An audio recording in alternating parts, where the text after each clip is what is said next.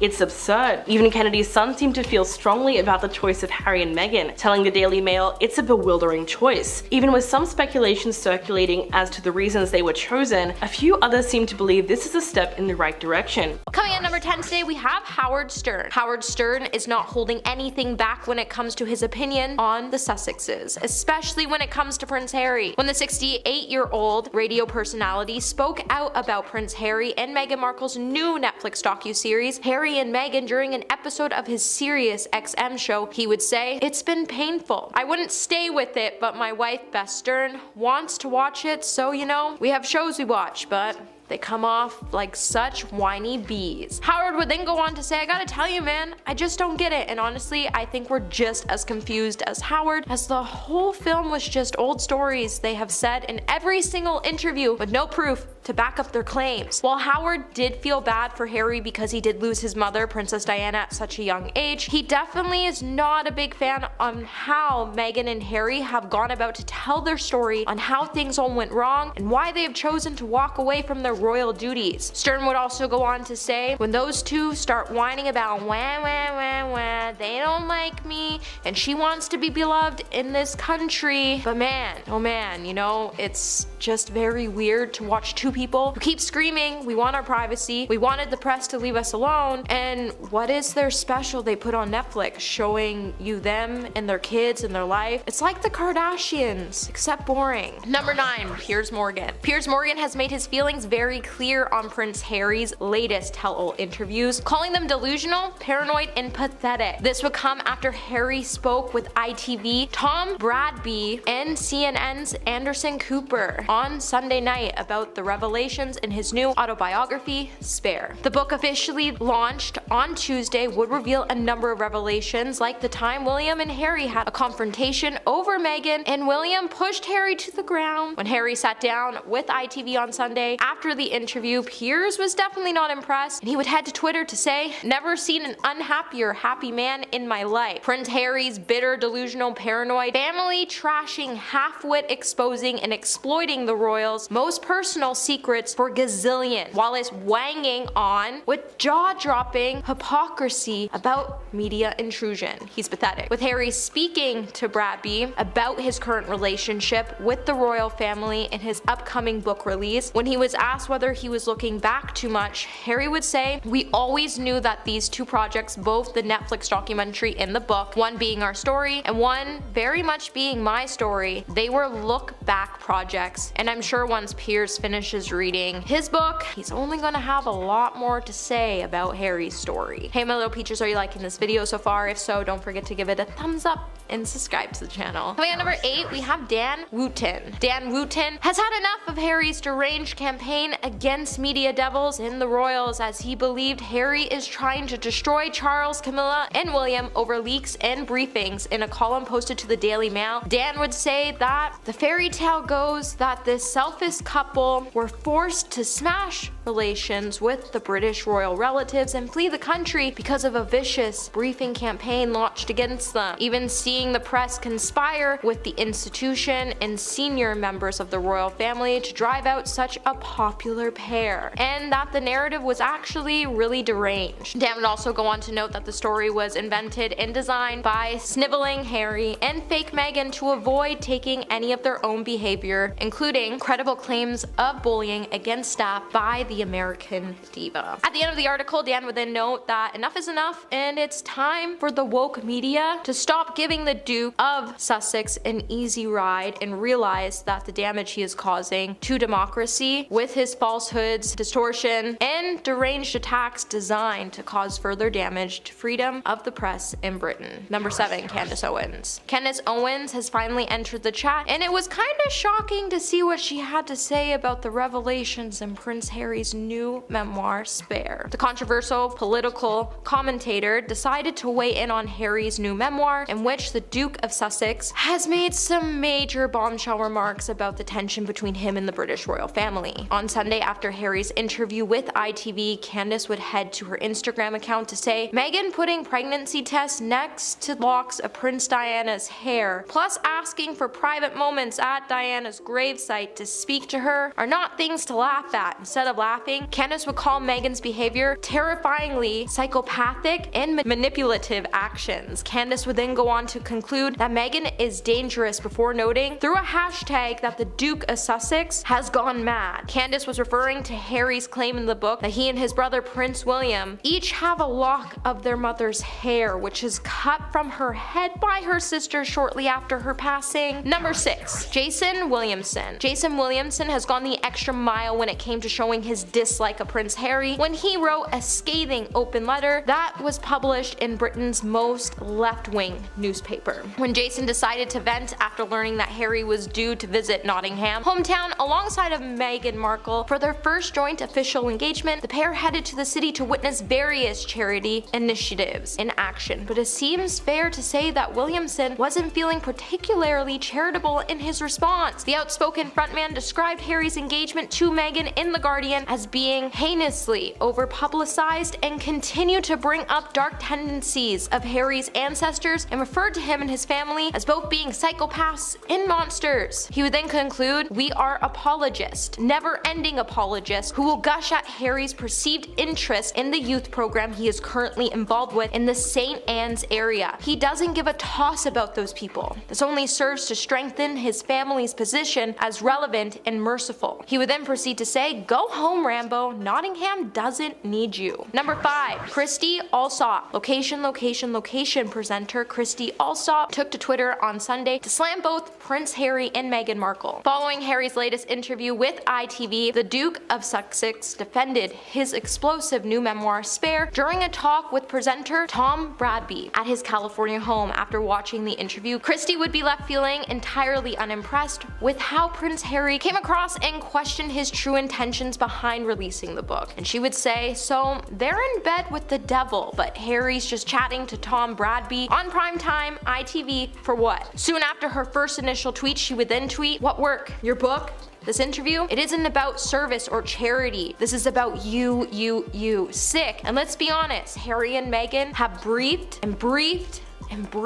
again. Number 4. Sharon Osbourne. Talk TV host Sharon Osbourne and her panel discussed clips from the Duke of Sussex explosive television interviews, which were broadcasted on CBS and ITV on Sunday. During the debate, Sharon noted that Prince Harry and Meghan Markle's young children will grow up with no family on either parent's side. The 7-year-old then branded the situation as being ugly and very sad. During Tuesday's installment of her Talk TV show, Sharon claimed that the younger generation still supports Harry and Meghan's decision to start a new life in California. However, she added, older generations have definitely had it up to here with all the whining, and it's definitely just younger kids that still support them. She would then also remind the panel how all families argue and tell views as it's normal to row with loved ones, which is the truth. I have 5 siblings, and I know times get tough, but I would never air out our rows for the whole world to see because that just seems a little bit childish, especially when you're trying to claim you want your family back in your life. Sharon would then note that the children will now be forced to grow up with no family, and it's just a terrible thing for any child to go through. Number 3. Kathy Griffin. Kathy Griffin was not impressed by how Prince Harry and Meghan Markle met and even compared the royal to the controversial actor Armie Hammer. Kathy went on to say, "They met on freaking Instagram. Prince Harry was flipping through his Instagram looking at hot brunettes like every other guy in LA. I'm disappointed. I thought it was going to be a great love story. Prince Harry is like Armie freaking Hammer. What if Prince Harry's the new House of Hammer?" With Armie recently being accused of sending some woman some pretty disturbing DMs, Kathy would go on to tease that her favorite thing would be comparing Harry to the disgraced actor, and she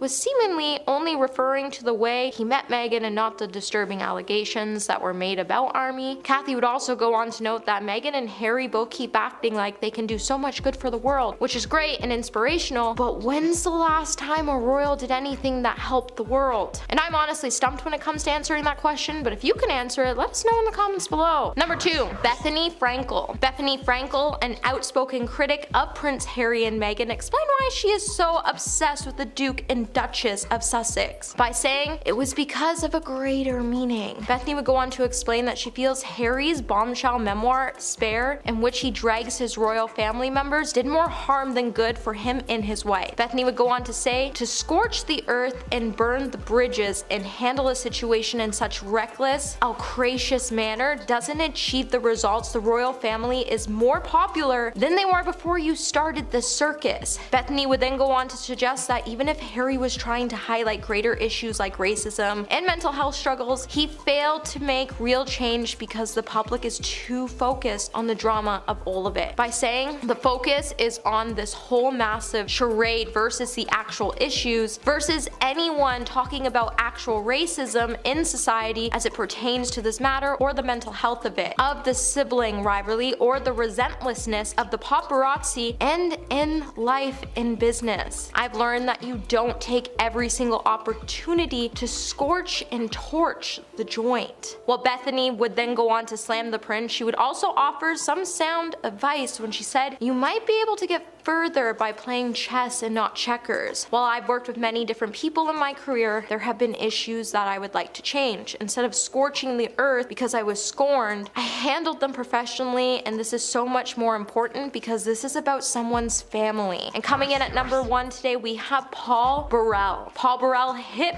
back at the criticism from Prince Harry by saying he doesn't recognize the young man he sees today. In Harry's controversial memoir Spare, the Duke of Sussex said Diana's former butler was milking her, passing for money when he publicized his 2001 book, A Royal Duty, which contained a raft of private revelations. But appearing on Australian breakfast show Sunrise, Paul would say, "I first met him in his mummy's tummy. I don't recognize the young man I see today. That's not the boy I knew. What I see now is an angry, petulant, privileged prince who is consistently blaming other people and not taking accountability for his own part." Speaking from his home in Florida, Paul would then go on to know that the Duke has changed fundamentally and that his mother would be appalled. She would be angry at these personal, vindictive revelations, which don't just undermine Harry but his country, his family, and the institution, which his mother was very proud of, and his late grandmother's legacy. Paul then went on to blame Harry's wife Meghan for the Duke's vindictive behavior, claiming she was the one driving him behind the scenes. Number 10, Kate and Meghan never got along. In the book, Harry describes a confrontation between his sister-in-law and his wife after she said that Kate must have baby brain because of her hormones when she forgot something. This all happened during a discussion ahead of Harry and Meghan's 2018 wedding. Kate had just given birth to her third child, Prince Louis, 1 month before the wedding, and she made it apparent that she didn't appreciate Meghan's comments. Apparently it caused such a huge row because Meghan was told that she wasn't close enough to her sister-in-law to discuss her hormones, and it wasn't the way people spoke to each other within the royal family. For her part, Meghan became offended by the reprimand and didn't seem to think that she said anything wrong. Harry also spoke to ITV's Tom Bradby over the weekend and recalled the moment when he first told William and Kate about his relationship. He said there was a lot of stereotyping that was happening, and I was guilty of that as well at the beginning and around her being an American actress. Some of the ways that my brother and sister-in-law were acting felt to me as though, unfortunately, that stereotyping was causing a bit of a barrier to them to introduce or welcome her into the family. Bradby then asked, "The impression is that from the get-go they didn't get on. Fair?" To which Harry simply agreed. Number 9, William warned him about Meghan. In another part of the book, Harry reveals that his older brother cautioned him about moving too quickly with Meghan, which only precipitated further fractures in their relationship. He apparently told Harry that he needed to slow down in his relationship because after all, she was an American actress. Ignoring the advice, Harry and Meghan got engaged just after 1 year of dating. Apparently this is when the tension between William, Kate, Harry, and Meghan only escalated. Kate allegedly took offense to Meghan's request to borrow her lip gloss before a joint public appearance, and for her part, Meghan was reduced to tears on the floor after Kate objected to the size of Princess Charlotte's bridesmaid's dress and requested that it was remade 4 days before the wedding. During his interview, Harry said, "I had to put a lot of hope into the idea that, it would be William and Kate and me and whoever. I thought the 4 of us would bring me and William closer together. We could go out and do work together, which I did a lot as a third wheel to them, which was fun at times, but also, I guess, slightly awkward." Harry said that he didn't think they were ever expecting him to get into a relationship with someone like Meghan because of her career, and clearly that conflict never fully went away. Number 8, he always hated Camilla. According to a leaked excerpt of the book, Harry recalled that he and his brother were initially resistant to the idea of their father marrying Camilla Parker Bowles, following their parents' divorce and the death of their mother Diana in 1997. Harry explained that his initial fears were that Camilla might be cruel to him, like all the wicked stepmothers in the stories. And even though his feelings changed after meeting privately with her, he and William still didn't like the idea of their father walking down the aisle with the other woman. Harry literally refers to Camilla as the other woman in his book, and he said that both he and William told Charles that they would forgive her and welcome her into the family if he promised never to marry her. Quote, "You do not need to remarry, we begged him. A wedding would make the whole country, the whole world, compare our mother and Camilla, something that nobody wanted." Although we know that Charles would end up ignoring his son's pleas, and the couple would eventually tie the knot in 2005, a full 8 years after the death of Diana. In a shocking passage elsewhere in the book, Harry compares meeting her for the first time to getting an injection. He said,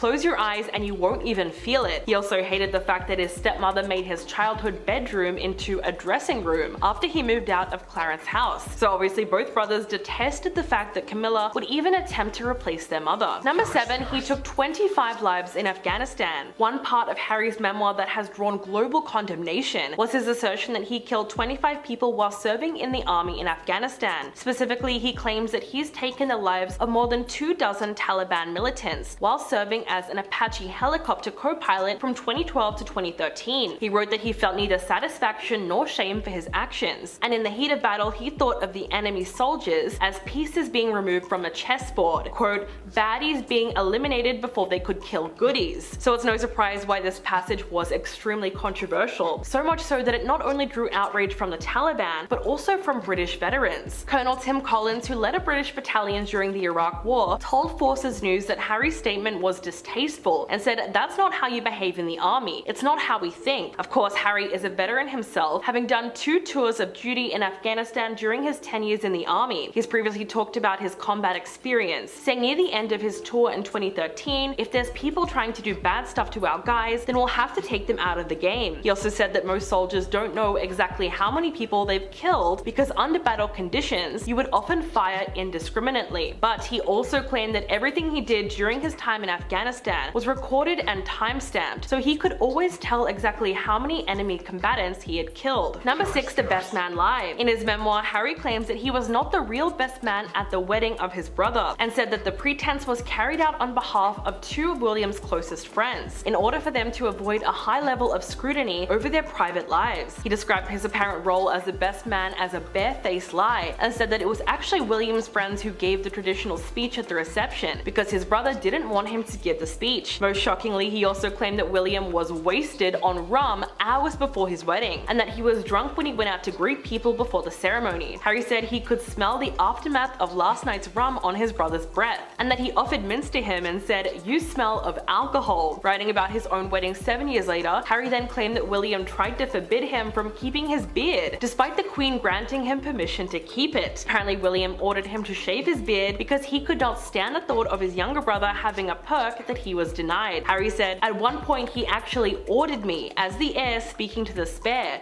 to shave, and he explained to his grandmother that his beard felt like a shield to his anxiety, and that was the reason for the different standard." Number 5, fight with his brother. Harry recounted what he said was a physical attack by his brother, fueled by tension of his marriage to Meghan Markle in 2019. He claimed that William called his wife difficult, rude, and abrasive when he arrived at Nottingham Cottage. He was apparently very worked up and launched into a rant about Meghan, while Harry tried to defend her and told him that he was just repeating the press narrative and that he expected better from him. He wrote that by this point he could see that William was not being rational at all, and the 2 men started shouting over one another. The confrontation escalated when they started exchanging insults, and William claimed that he was just trying to help, to which Harry said, "Are you serious? Help me? Sorry, is that what you call this? Helping me?" It was then that his brother lunged at him. Harry wrote, "It all happened so fast, so very fast. He grabbed me by the collar, ripping my necklace, and he knocked me to the floor. I landed on the dog's bowl, which cracked under my back and the pieces were cutting into me. I lay there for a moment dazed, then I got to my feet and I told him to get out." William then urged him to hit back, but when Harry refused to do so, he said to have apologized and told him not to tell Meghan about what happened. Harry said this resulted in a visible injury to his back. So it seems like there was a lot of pent-up rage that came out during the fight. Number 4, he didn't believe Diana was gone. In another excerpt from his memoir, Harry recounts the emotional moment that he drove through the same Paris tunnel tunnel where his mother died in 1997, and he purposefully asked the driver to drive at the same speed that she was going when her car crashed. He wrote, "It had been a very bad idea. I'd had plenty of bad ideas in my 23 years, but this one was uniquely ill-conceived. I told myself that I wanted closure, but I didn't really. Deep down, I'd hoped to feel in that tunnel what I'd felt when JLP gave me the police files. Disbelief.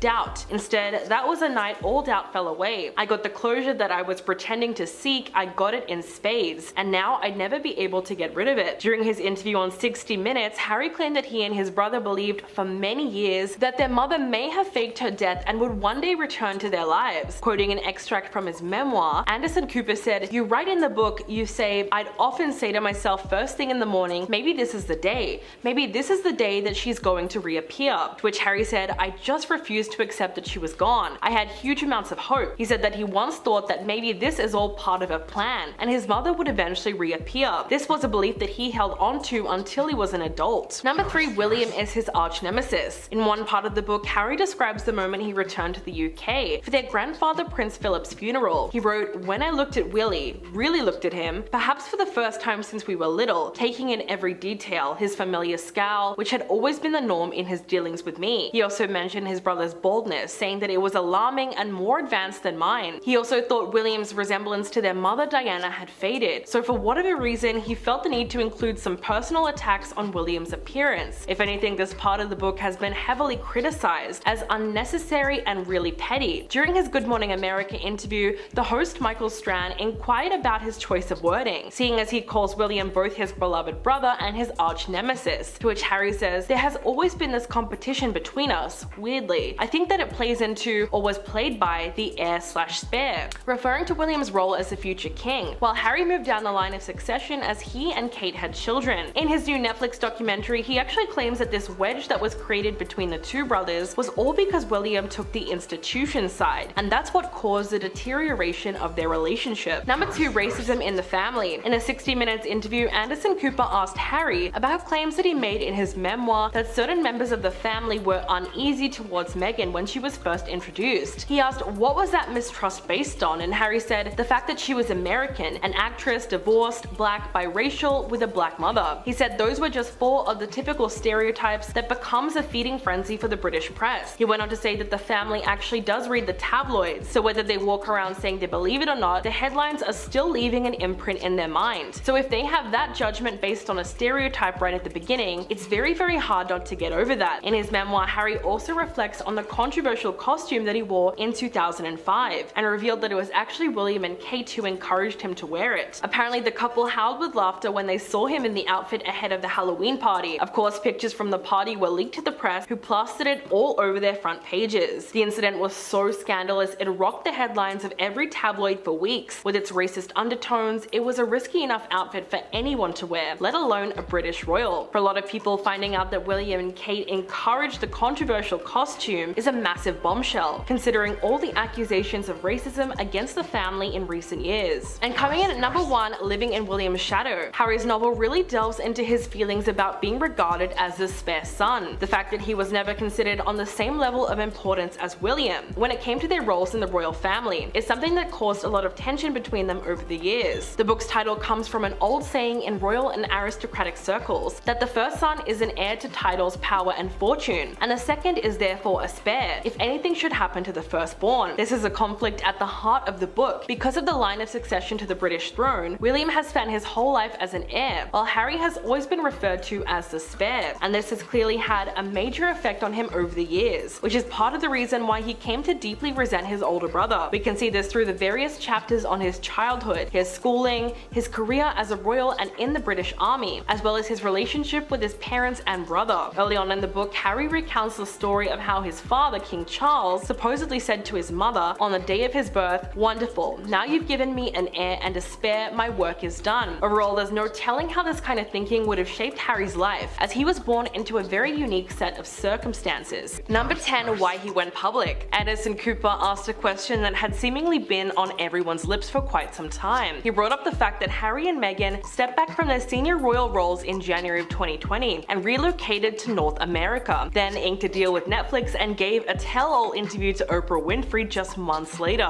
much to everyone's confusion, since it seemed like they wanted to live a private life and give up their royal titles. Since the Megxit, the couple has continued to use the Royal Duke and Duchess of Sussex titles that they received from the Queen on their 2018 wedding day, and Cooper asked, "Why not renounce your titles as Duke and Duchess?" In response, Harry said, "And what difference would that make?" Then Cooper said, "One of the criticisms that you've received is that, okay fine, you want to move to California, you want to step back from the institutional role. Why be so public? Why reveal conversations you've had with your father or your brother? You say you've tried to do this privately." Harry said, "And every single time I've tried to do it privately, there have been briefings and leakages and planting of stories against me and my wife. You know, the family motto is never complain, never explain, but it's just a motto. It doesn't really hold." To this day, many have pointed out that Harry has neglected to specify exactly which stories were leaked and planted against them, so his allegation continues to be very vague without anything solid to back it up.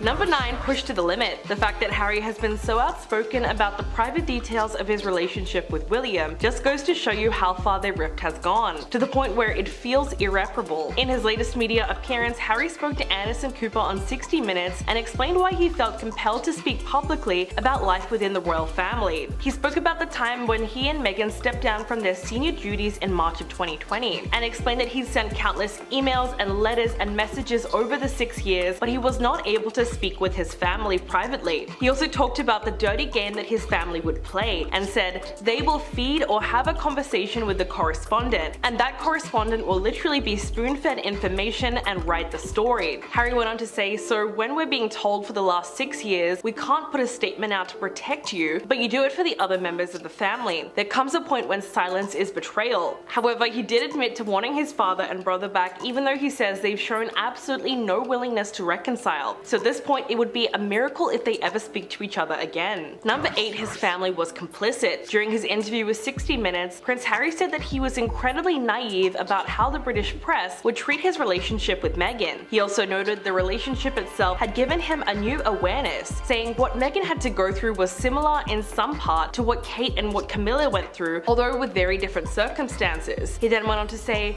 "But then you add in the race element, which was what the British press jumped on straight away. I went into this incredibly naive. I had no idea that the press was so bigoted. Hell, I was probably bigoted before the relationship with Meghan." Anderson Cooper then asked him if he thinks that he was bigoted before he saw Meghan, to which he said, "I don't know, put it this way, I didn't see what I now see." He then turns his attention to the family and says, "At that time, I didn't fully understand how much or how complicit the family were in that pain and suffering that was happening to my wife. And the one group of people that could have helped or could have stopped this from happening were the very people that were encouraging it to happen. And I sit here now in front of you asking for a family, not an institution. I want a family, and I understand that might be hard for them to separate the two, but to me, everything that I've witnessed and experienced over the years, there has to be a separation." Number 7. They feared for their lives. Prince Harry came out with even more accusations against his family and claimed that they had gotten into bed with the devil by cooperating with the media, and said that he could not remain silent in the face of distortions of the truth. He also said that he felt very at peace with his life in California and had never been happier, despite fleeing his home country with Meghan and his son Archie. Harry said that Megxit was a necessity because at that time they were fearing for their lives after constant attacks from the British press. He cited a recent controversial article by Sun columnist Jeremy Clarkson, who wrote that he wanted to see Meghan be paraded through the streets naked and pelted with excrement. That article caused near universal condemnation, and Harry insisted that it was a perfect example of what he was talking about. He said, "What he said was horrific and is hurtful and cruel towards my wife, but it also encourages other people around the UK and around the world, men particularly, to go and think that's acceptable to treat women that way. To use my stepmother's words recently as well, there is a global pandemic of violence against women." So clearly he wanted to make that point that hateful articles and headlines have real life consequences, and that's why he felt that Meghan was actually being threatened. Number 6. Wanting to reconcile. Although he insisted that he is now happy with his life away from his family, Harry claimed that he does in fact love his brother and father and wanted to reconcile with them. He said that he 100% believed that forgiveness could really happen, but he also said that now the ball is in their court, saying, "I would like to get my father back. I would like to have my brother back." Anderson Cooper then asked him how he could expect to reconcile with them since he's taken a flamethrower to family bridges, to which Harry said, "Well, they've shown absolutely no willingness to reconcile up until this point, and I'm not sure sure how honesty is burning bridges. According to Harry, that silence would only allow negative patterns to continue. He said, "So I don't know how staying silent is ever gonna make things better. That's genuinely what I believe."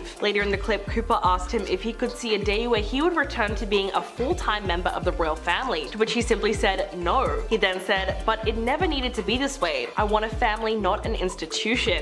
In Harry and Meghan's Netflix documentary, he also confessed that he misses the family gatherings at certain times of the year, and he also misses seeing his friends. He explained that he's lost certain friends now, which just speaks to how much he really sacrificed in the process of breaking away from the royal family. Number 5, they were villainized. At another point in the interview, Harry referred to the way that he and Meghan were treated by the royal family. Instead of righting the wrongs that were happening and coming out in defense of the couple, Harry said that his family felt as though it was better to keep the narrative going that they were villains. He claims that the British press was also an antagonist in their relationship that he had with the rest of the family, as the tabloids wanted to create as much conflict as possible. And according to him, that's part of the reason why William turned against Meghan, because he consistently read the negative stories about her. He said, "The saddest part of that is certain members of my family and the people that work for them are complicit in that conflict. So much of the relationship between me and William and the way it played out was because of the narrative, or the distorted narrative that was being pushed through the British press, and some people within his office that were feeding him utter nonsense." Harry also went on Good Morning America and said that the press pitched William and Kate against Meghan. He said that there's always been competition between him and his brother, but it was exacerbated by media attention. He went on to say, "They always pitched us against each other. They pitched Kate and Meghan against each other, and when he was asked if he thought this made the two women go against each other, he said yes without question." Number 4, he believed Diana faked her death. Another shocking revelation from his 60 Minutes interview came when Prince Harry said that he and his older brother believed for many years that their mother, the late Princess Diana, may have faked her death and would one day return to their lives. Diana was in a car crash in Paris in August of 1997, when Harry was 12 and William was 15. Over the years, she was a topic of fascination and scrutiny for the British tabloids, and also the media outlets around the world. Sadly, she was being hounded by paparazzi in the moments before her death. Quoting an extract from his memoir, Spare, Anderson Cooper said, "You write in the book, you say, I'd often say to myself first thing in the morning, maybe this is the day. Maybe this is the day that she's going to reappear." To which Harry said, "I just refused to accept that she was gone. I had huge amounts of hope." He said that he once thought maybe this is all part of a plan and his mother would eventually reappear into his life. Interestingly enough, he said that he held on to the belief that Diana was still alive until he was an adult. At 23, he visited Paris for the first time and asked a taxi driver to take him through the same tunnel where his mother was killed. Apparently, he even asked the driver to drive at the same speed that she was traveling at before her death, because he felt that he needed to take this journey and ride the same route. If anything, that was one of the saddest moments in the interview. Number 3, he never liked Camilla. In a shocking part of the interview, Prince Harry accused Camilla, the Queen Consort, of leaking stories about the family to the British media, all as a part of her campaign to rehabilitate her image. He also claimed that both he and his brother Prince William had asked the king not to marry her. He said, "We didn't think it was necessary. We thought that it was gonna cause more harm than good, and that if he was now with this person, that surely that would be enough." But then both of them eventually came around to the idea because they wanted their father to be happy, and they saw how happy he was with her. Camilla did go on to marry Charles in 2005, 8 years after the death of Diana, but it's common knowledge that the two of them had been involved romantically on and off for decades, and Diana had once famously referred to Camilla as the third person in their marriage. Because of that, her reputation was in tatters. Harry said this is why Camilla was so dangerous, because she needed to rehabilitate her image, seeing as she's been cast as the villain by the press for her part in the collapse of his parents' marriage. He said that made her dangerous because of the connections that she was forging within the British press, and there was open willingness on both sides to trade information. And with a family built on hierarchy, and with her on the way being to Queen Consort, there was gonna be people or bodies left in the street because of that. Number 2, he feels trapped. During his interview on Good Morning America, Harry spoke about his frustration with the fact that he can't ever get out of the royal family. He said that in the end, the palace had allowed them no compromise over their half-in, half-out hybrid plan to move to Canada while also still serving the crown. Apparently, this is what led to the Megxit crisis in 2020. He said, "This was really sad because I still to this day believe that this was entirely possible." The interviewer then said, "There are going to be people who say, why don't they either be in or get out? Because if you get out, there's no hypocrisy." To which Harry responded by saying, "I can't ever get out, and I'm incredibly aware of my position. I'm incredibly grateful for the life that I've had and continue to live, but there's no version of me ever able to get out of this. I was stunned that my family would allow security to be taken away, especially at the most vulnerable point for us." When he was asked about critics who say that he sold out his family, he says that the only way he could protect his family was to correct mistruths and write about the truth in one place, even though he did admit that writing the book in the first place was feeding the beast anyway. To be fair, he did say that he takes some kind of responsibility for his role in the breakdown of his relationship with his brother, but he then said, "What people don't know is the efforts that I've gone to resolve this rift privately." And coming in at number 1, William and Kate never liked Meghan. Over the weekend, Harry also spoke to ITV's Tom Bradby and addressed the tension in the family when he started seeing his now wife. When he told William and Kate about his relationship with Meghan, he said, "There was a lot of stereotyping that was happening that I was guilty of as well at the beginning around her being an American actress. Unfortunately, that stereotype was causing a bit of a barrier to them to introduce or welcome her in." Bradby then asked, "The impression is that from the get-go they didn't get on. Fair?" To which Harry agreed and then claimed that that was for a lot of different reasons, saying that, "I had to put a lot of hope into the idea that, it would be William and Kate and me and whoever. I thought the 4 of us would bring me and William closer together. We could go out and do work together, which I did a lot of as a third wheel to them, which was fun at times, but also I guess slightly awkward at times as well." He wanted to say that he didn't think they were ever expecting him to get into a relationship with someone like Meghan, who had a very successful career. According to Harry, this was the root of them not understanding each other, and at one point William even said that it would be difficult to marry her for this reason. Number 10, the complaints. In his highly anticipated autobiography Spare, Prince Harry recounts what he says was a physical attack by his brother, and it was all because of his marriage to Meghan Markle. Describing the fight which broke out at his London home in 2019, Harry claims that William called his wife difficult, rude, and abrasive, which Harry says was just parroting of the press narrative about her. Apparently, William wanted to talk about the whole rolling catastrophe of their relationship and the struggles with the press, but when he arrived at Nottingham Cottage, Harry said that he was already piping hot. It was then that William launched into a rant about Meghan and obviously had several complaints that he wanted to air. Harry tried to defend her and told William that he was just repeating the press narrative and that he expected better from him. He wrote that by this point he could see that William was not being rational, and the two men started shouting over each other. But William's complaints reflect the basis of the conflict between Meghan and the royal family. In her interview with The Cut, she explained that her problems stemmed from her sheer Americanness, her desire to ask a lot of questions and to never be involved with something that she couldn't totally have her hands on, all of which violated the unspoken social norm in the royal family. Number 9, the fight. The confrontation at Nottingham Cottage became heated to the point where they physically hurt each other. Harry said things really escalated when they started exchanging insults at one another. When William claimed that he was just trying to help, Harry said, "Are you serious? Help me? Sorry, is that what you call this? Helping me?" Apparently that comment further angered his brother, who then lunged at him. At this point, Harry said that he went to the kitchen and gave his brother a glass of water, trying to get him to cool down. Harry wrote, "He set down the water, called me another name, and then came at me. It all happened so fast, so very fast. He grabbed me by the collar, ripping my necklace, and knocked me to the floor. I landed on the dog's bowl, which cracked under my back. The pieces were cutting into me. I lay there for a moment, dazed, and then got to my feet and told him to get out." Apparently, William urged him to hit back, but when Harry refused to do so, he decided to leave. Although when he did return, he is said to have apologized and told him not to tell Meghan about what happened. So obviously when William did return, he was very regretful about the way that he attacked his brother, and he might have felt ashamed that it even got to that point. Harry said this resulted in visible injury to his back, so it seemed like there was a lot of pent-up rage that came out during the fight.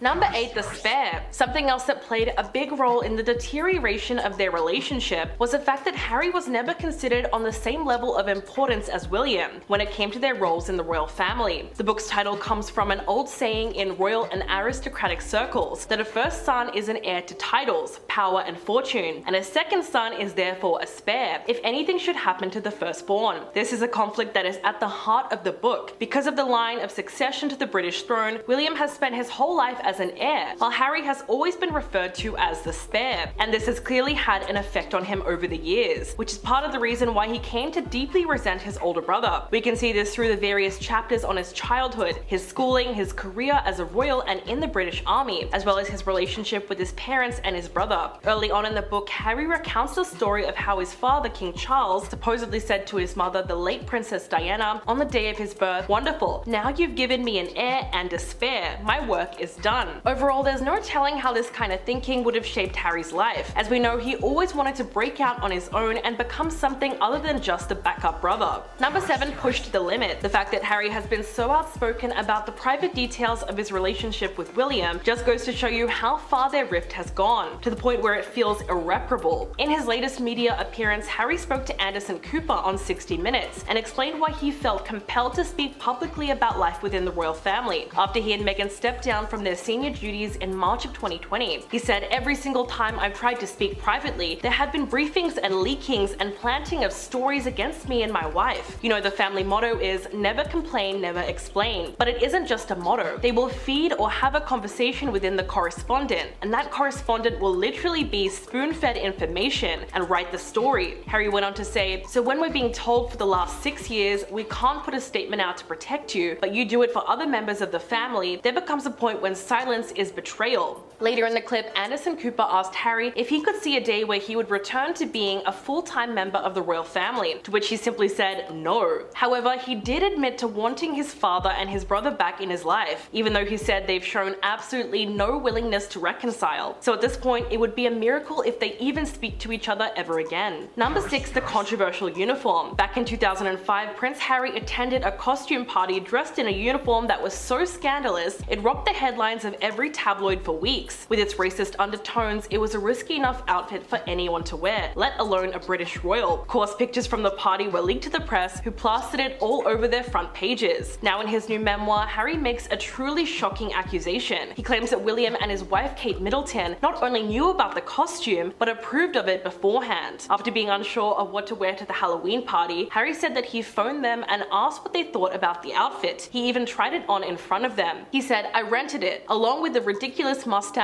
and returned home. Willie and Kate were laughing. It was even worse than Willie's leotard costume, much more ridiculous," which again was the point. If this is true, it's seriously one of the most shocking allegations in the book. At the time of the scandal, Harry was 20 years old and William was 22. They were both old enough to know better, but only one of them ever apologized for it. If anything, the fact that William and Kate only laughed about it shows that they were equally to blame for the insensitive costume, which only gets worse when you take into account the accusations of racism that Harry has also leveled against the royal family as an institution. Number 5, the funeral of Prince Philip. In the book's introduction, Harry wrote about the secret meeting at Frogmore Gardens following Prince Philip's funeral in April of 2021, and he revealed that his family members had come for a fight as they attempted to reconcile. He compares a major argument that he had with his brother and father to a duel, and said that it started when they were trying to come to an understanding about why he and Meghan had left the royal family. Harry wrote, "If they didn't know why I'd left, maybe they just didn't know me at all, and maybe they never really did." He went on to say, "I tried to explain my side of things. I wasn't at my best. For starters, I was still nervous, fighting to keep my emotions in check while also striving to be succinct and precise. More, I'd vowed not to let this encounter devolve into another argument, but I quickly discovered that it wasn't up to me." Harry even recalled being cut off by one or both members of his family every time he tried to speak. Eventually, the argument between himself and William started getting heated, so much so that King Charles stepped in and begged his sons not to make his final years a misery. If their father truly had to break them apart, it means that the argument had escalated to a point of no return. If anything, it's sad to see that Charles felt that he had to do that in order for them to not hurt each other. Number 4, the Sandringham Summit. In the 5th episode of Harry and Meghan's Netflix series, the couple recounts a family meeting that took place to discuss the decision to reduce their roles as working members of the royal family. Meghan said, "Imagine a conversation, a roundtable discussion about the future of your life, when the stakes are this high and you as the mom and the wife and the target in many regards aren't invited to have a seat at the table." Harry claimed that there were arrangements made to ensure that she was left out of the discussion, but maybe this was for a good reason, as the meeting quickly turned into a disaster. Harry said, "It was terrifying to have my brother scream and shout at me, and my father say things that simply weren't true, and my grandmother quietly sit there and sort of take it all in." He described that meeting as hard and said that it ended without a solid plan of action. Harry described described the moment and said, "The saddest part of it was this wedge created between myself and my brother, so that he's now on the institution side. Part of that I get, I understand. That's his inheritance. So to some extent, it's already ingrained in him that part of his responsibility is a survivability and continuation of this institution." This was one of the many revelations that came out in the documentary, but more than anything, it really paints a picture of how strained their relationship had become.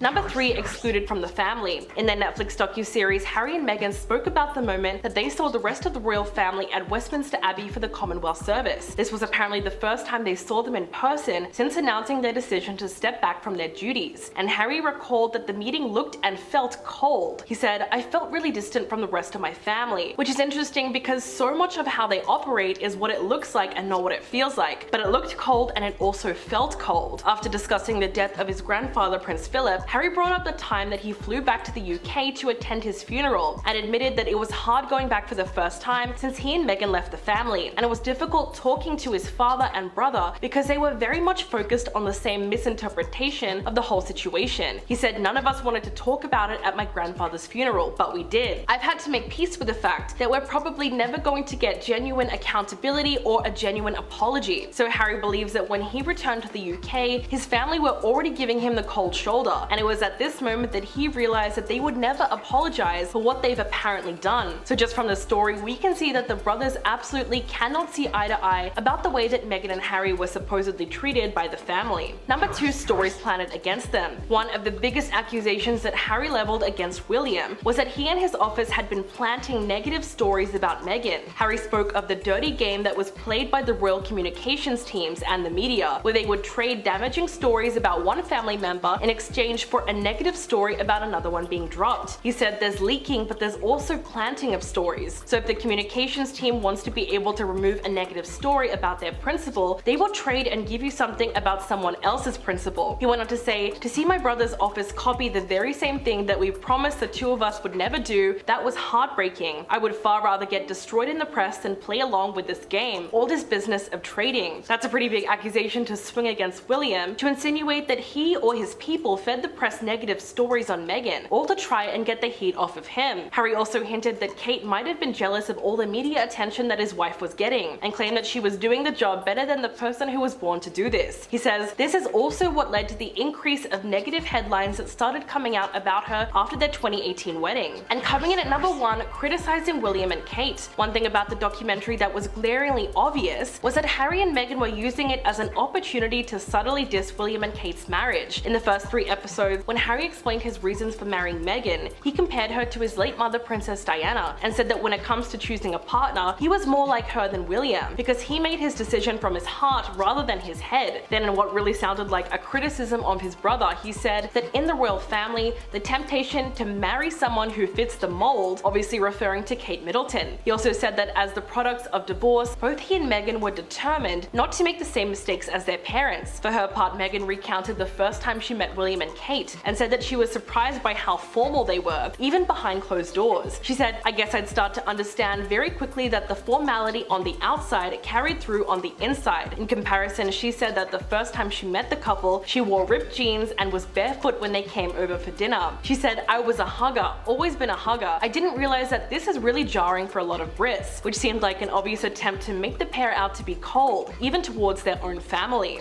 Number 10, fake footage. One of the key subjects in their new documentary is undoubtedly the intrusion of the media. It's the way that Harry and Meghan have tried to frame their situation. Harry and Meghan have tried to frame their situation as exactly what the late Princess Diana went through. In a clip showing various images of his mother being hounded by paparazzi, Harry says, "The pain and suffering of women marrying into this institution, this feeding frenzy, I was terrified. I didn't want history to repeat itself."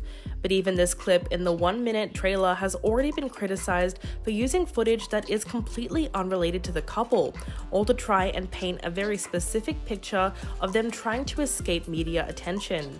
They also added in footage of Katie Price during her court appearance, a Harry Potter film premiere, and even a clip of Donald Trump's former lawyer, Michael Cohen, being chased by photographers. But that's left a lot of people wondering, why don't they just use their own footage if the same thing has been happening to them? Critics have also pointed out that the images of a photographer on a balcony taking a picture of the couple while they're holding Archie is completely staged. It turns out that it was actually from a photo shoot with an accredited photographer during Harry and Meghan's visit to Cape Town. But the documentary tried to make out that this was a super intrusive moment of them being captured on camera. So obviously they've chosen to stick with the story that they just want to live a reclusive life away from it all, but they cannot help being dragged into the spotlight. Number 9, Meghan wanted to be single. Another idea that the documentary pushes is that the Duchess desperately wanted to remain single before she met Harry, and that she had a fantastic life without him before it was all ruined by the press. Meghan, who had already been married once before, said that she was intent on being single, and a friend is quoted as saying that she was set on having a single girl summer, and then came H. She said that their first private date was at the Soho House venue on Dean Street in London, which is a private members club for creatives. Harry turned up late, and Meghan said she wondered if it was a demonstration of male ego, but he was apparently sweaty with nerves and immediately dispelled her fears on that front. Their first date lasted an hour, and she said she thought Harry was great fun. She then asked him to dinner again, back at the club, which he told her was so American and forward. The camera then cuts to Meghan's friend and Suits co-star Abigail Spencer, who says she had a whole life before she met H. Another one of her friends says she had a core group of friends. Meg was very outgoing, super social, living in Toronto. She was very open-hearted. Meghan then says, I lived in a great little residential community. I had my 2 dogs. It was great and low-key. Go for hikes and walks, go to set. I loved my job. So all in all, she wanted to reiterate that she really loved her life before she met Harry. Number 8, they both made sacrifices.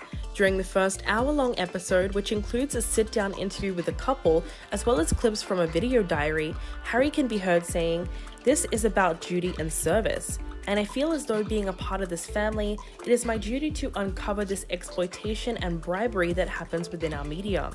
My job is to keep my family safe, but the nature of being born into this position and the level of hate that is being stirred up in the last 3 years, especially against my wife and my son, I'm generally concerned for the safety of my family." Harry describes his and Meghan's relationship as a great love story, saying that she sacrificed everything she ever knew, the freedom that she had, to join him in his world. And then pretty soon after that, he ended up sacrificing everything that he knew to join her in her world. So basically, Harry made it seem like they both gave up certain things to be with each other. Meghan gave up freedom and the ability to live her life how she wanted. And then obviously Harry ended up giving up his royal duties and separated from his family to be with her. Later on, he also brought up the situation with her father Thomas and said, "Of course, it's incredibly sad what happened. She had a father before this, and now she doesn't have a father. And I shouldered that, because if Meg wasn't with me, then her dad would still be her dad." Number 7, dealing with paparazzi. Meghan opened up about the fact that she essentially had no training for her new role as a member of the royal family. She had recounted the blunt warning that she got over the phone from Harry shortly after news broke of their relationship in 2016. She said that while she was living in Toronto and filming Suits, she encountered a pack of 9 or 10 paparazzi as she was leaving a florist. She said, "They were all sort of blocking the cars going, 'Hey, how you doing, Meghan?' And I said, 'Oh, thanks. Stay warm, guys.'" Then she said, "I remember Harry saying the next day, 'You can't talk to them.' And I was like, 'I'm just trying to be pleasant. I don't know what to do. I've never dealt with this before.' And he said, 'Yes, but the UK media is saying you love it. You're smiling. You love it.'"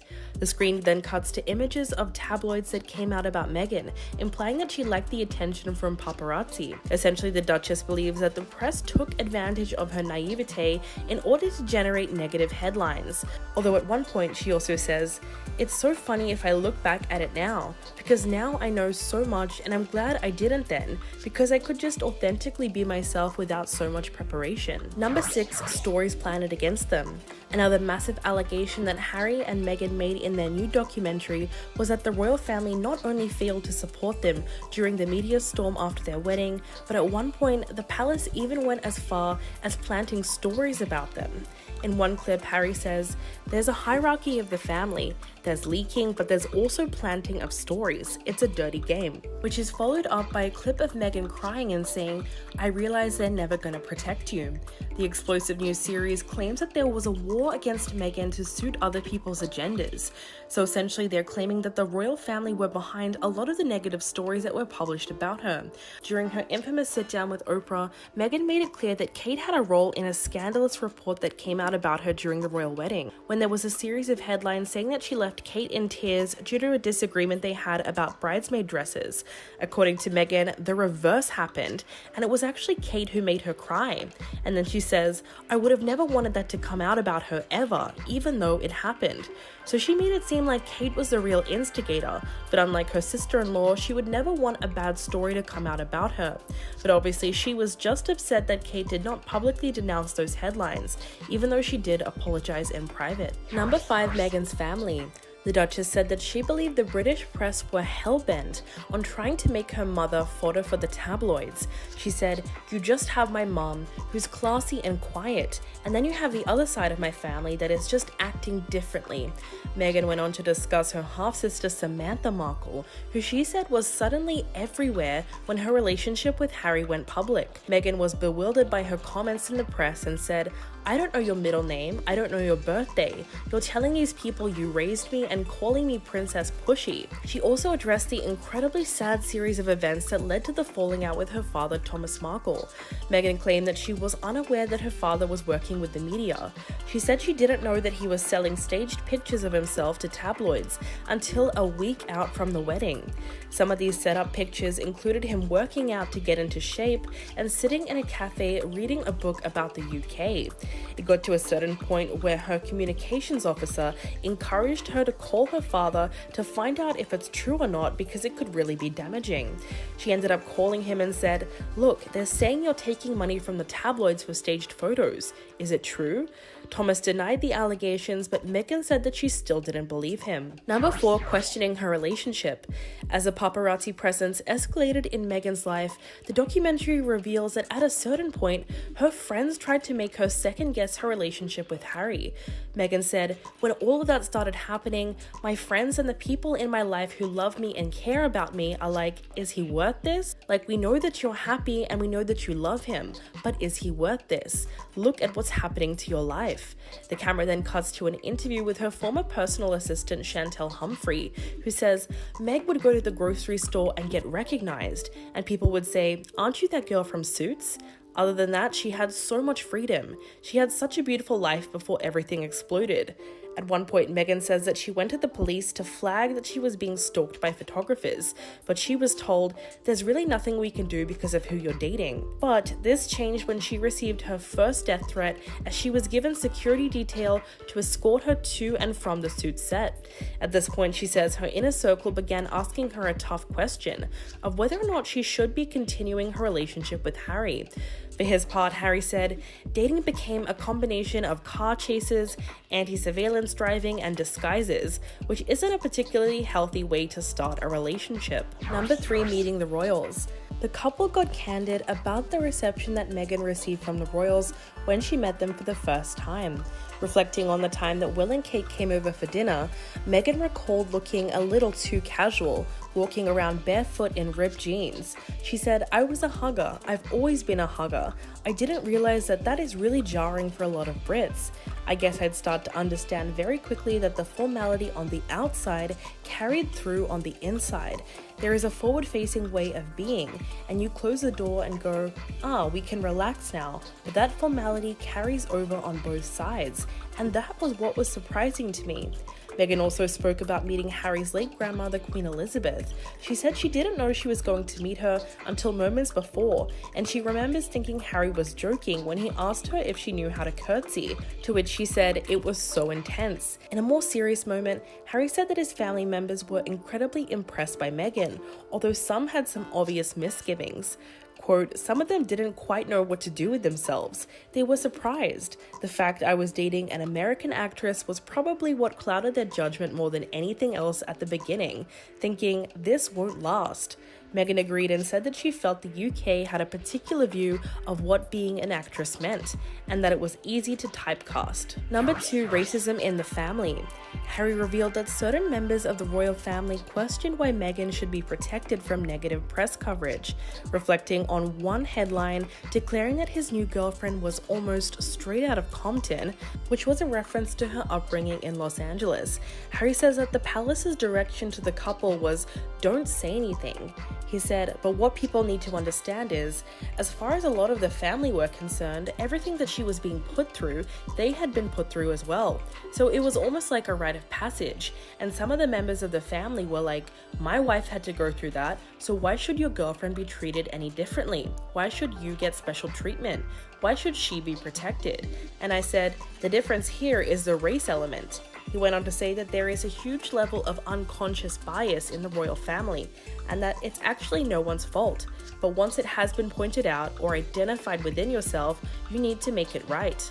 Meghan's mother, Doria Ragland, also spoke about some of the news coverage, claiming that the press would take pictures of different parts of Skid Row, which is an impoverished area in LA, and say that that was where she lived and that was where Meghan was from.